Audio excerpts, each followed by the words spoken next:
Praise the Lord. Welcome once again to another of the healings of Jesus. After the healing of the several sick and oppressed at Capernaum, the fame of Jesus spread far and wide. Many people in distant places came to hear about Jesus, even from unexpected places. One of them was a leper, and he came searching for Jesus and he got his healing. So that is what we are going to talk about today, the healing of the leper, which we can find in Matthew chapter 8 verses 1 to 4, Mark chapter 1 verses 40 to 45, and Luke chapter 5 verses 12 to 14. Let's look at some of the lessons we can learn from this incident. The first lesson I want to bring to your mind is that the leper's reality couldn't stop him.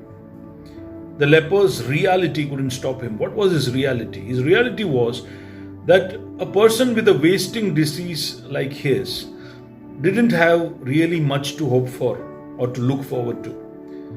He was already driven out by his family members, probably, and he had to forsake everything that he held dear. The moment they found out that he was sick, he was just driven out. That was his reality. He had to now face it.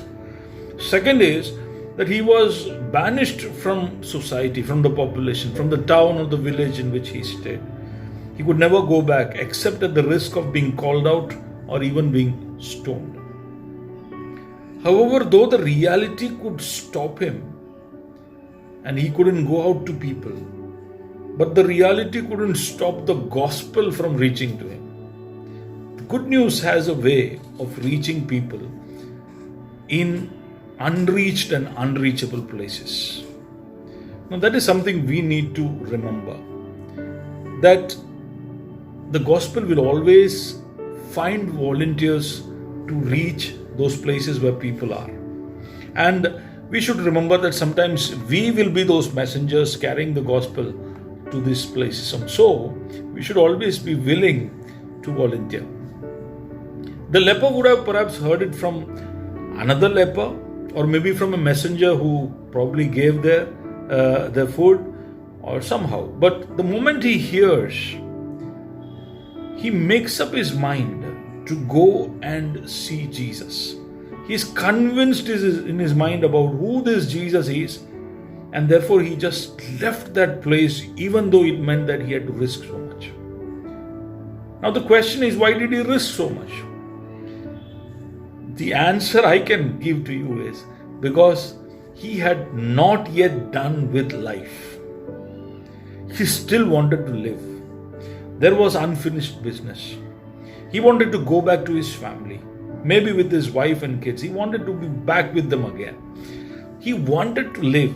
And I don't think there is anything wrong with that. And that's the right kind of an attitude everybody should have. See, despite all the pain and sorrows that kind of summarize what life on earth is, there is always so much good to look forward to. So I don't think we should at any time reach a place where we are all willing to quit. Situations do come which kind of force us to quit. But like that leper, we should look out for opportunities to get out of the rut that we might be trapped in. We should never call it quits till we have stopped breathing. The leper's reality couldn't stop him. Neither should your reality stop you from reaching out to a place where you can live your life again. The second lesson I want to bring to you is that the leper's doubts couldn't stop him. Now let me tell you that the leper had no doubt about whether Jesus would be able to heal him or not. Because if he had any doubts about Jesus' ability, he wouldn't take such a risk and leave the place where he was confined to. And that's why he's even going and imploring, kneeling before Jesus. Now for a Jew to kneel before somebody is a big thing. It's almost sinful. But he knew who Jesus was, so he had no doubt about whether Jesus can heal him or not. However, he had doubt whether Jesus will heal him or not. So it's not about the can, it's about the will. Now that's strange because most of the time people have doubts about the ability of Jesus itself. And many times that doubt robs them of the opportunity to be healed and delivered. However, in this case, his doubt is not about Jesus, his doubt is on himself. His doubt is on his worthiness to receive this healing and deliverance from Jesus. Now that's what I call the deceit of the sinful nature. That even when it is at its worst, it is still wanting to have the spotlight on itself. So if it is not self-glory, then let it be self-pity. But we see that the leper fights through this I factor that tries to push him down, and it didn't let it stop him from coming to Jesus. So we see that his doubts couldn't stop him.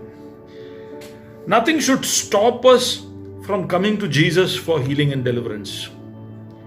I mean, in our life, we can never reach a place where Jesus can't or Jesus won't do something for us. So that is the second lesson I want to bring to your notice. The third lesson is, no more proofs are needed for Christ's willingness for us. No more proofs are required for Christ's willingness for us.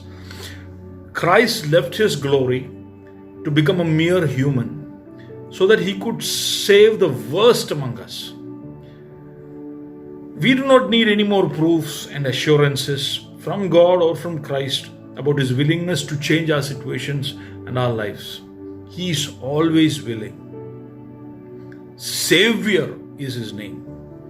So as long as we are alive, we can come to him.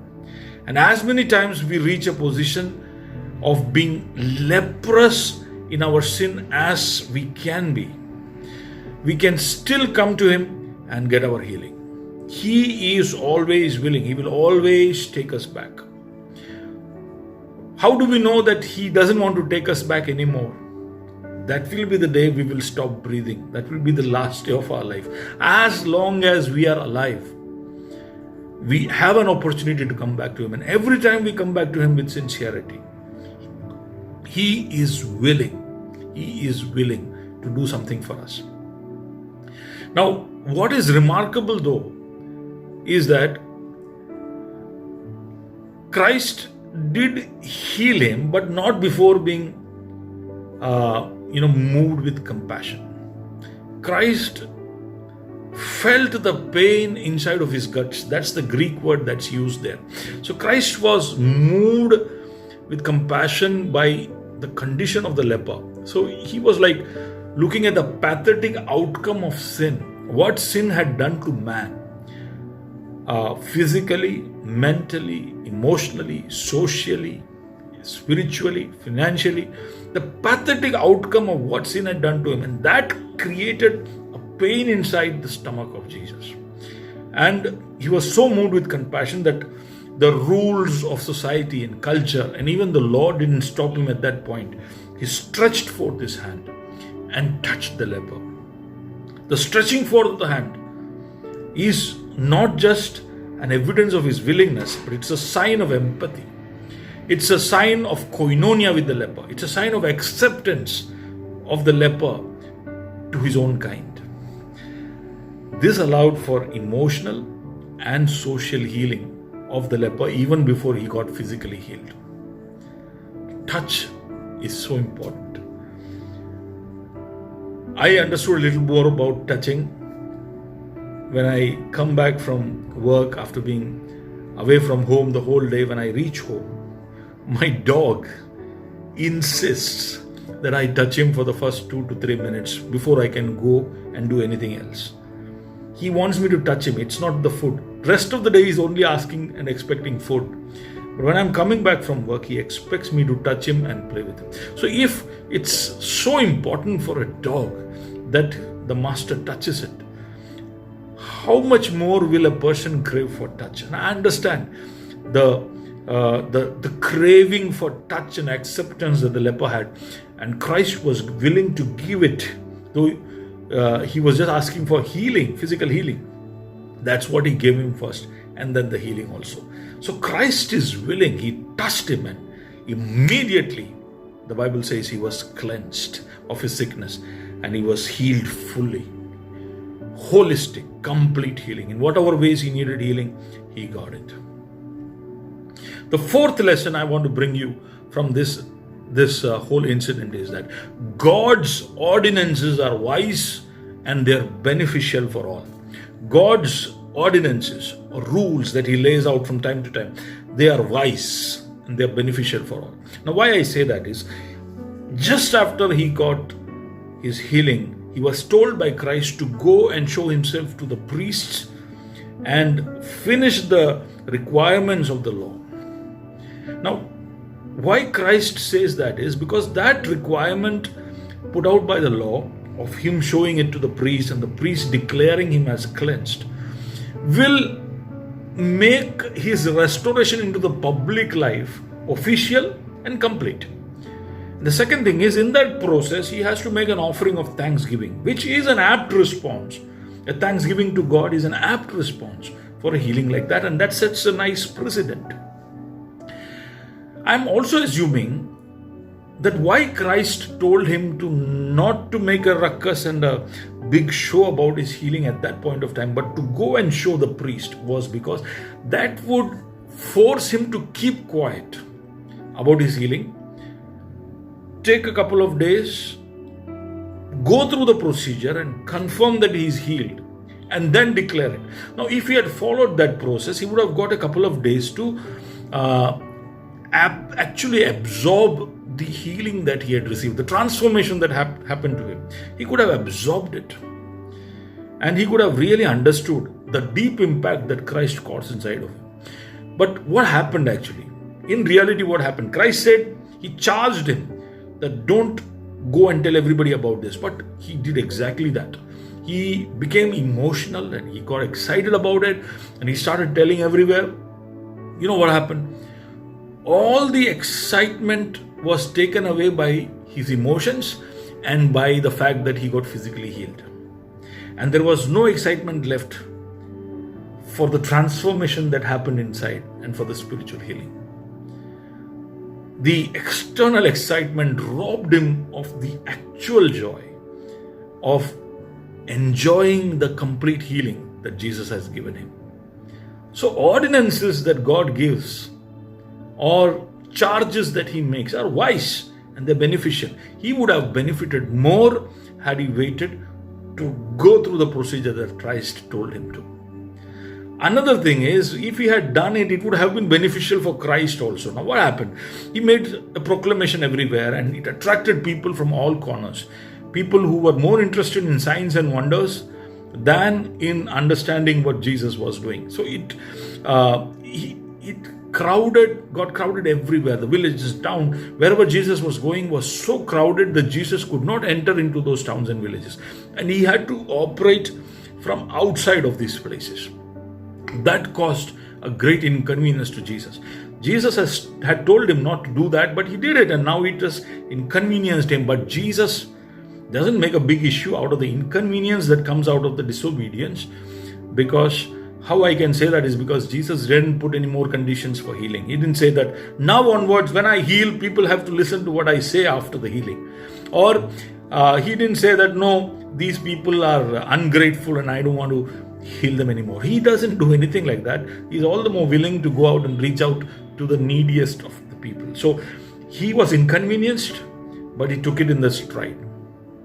But this whole scenario that comes out of not being obedient to the ordinance of God is that it brings before us a very typical scenario that happens between Christ and man. First, the leper, was outside of the society. Christ makes it possible for him to come back. But once he comes back, Christ is thrown out. And now Christ is not able to come back. It is so typical of what Christ has done for us.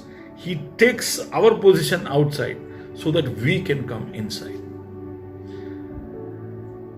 The love of Christ for the world is so much that he will go to any extent to make sure that we are blessed, that we are no longer suffering, we are not perishing, but we have everlasting life. So these are the lessons I want to bring to you from this particular incident. I'll be back with you once more with one more lesson from another healing of Jesus. Till then, God bless.